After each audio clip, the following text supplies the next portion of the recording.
ఈ మార్చి 14వ తారీఖు వరకు కూడా నూతన వ్యక్తులు పరిచయం అవుతారు. తద్వారా వాళ్ళ వల్ల అసలైన యోగము మార్చి 15 నుంచి మే వరకు ఉండబోతుంది.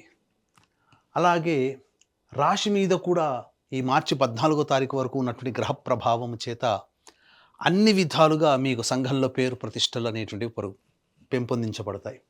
ఈ మార్చి 15 నుంచి దశమ కేంద్రములో గురు సంచార ప్రభావం రుజుమార్గంలో ఉన్నటువంటి కారణం చేత మీకు ప్రధానంగా ఈ సంబంధించినటువంటి ధనము మీకు లభ్యమవుతుంది.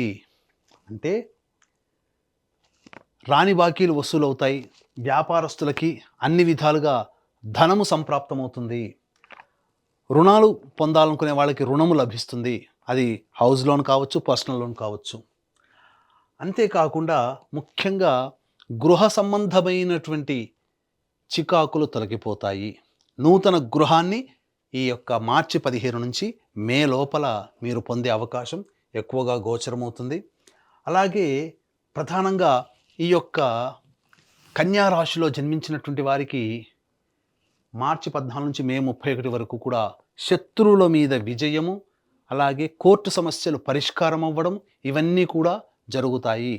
శత్రుపీడ నివారణ జరుగుతుంది. ఇక ఈ జూన్ 1వ తారీఖు నుంచి అక్టోబర్ 31వ తారీఖు వరకు కూడా గురువు సింహరాశిలో సంచారం చేస్తూ ఉన్నటువంటి కారణంగా కర్కాటక రాశిలో సంచారం చేస్తుంటాడు.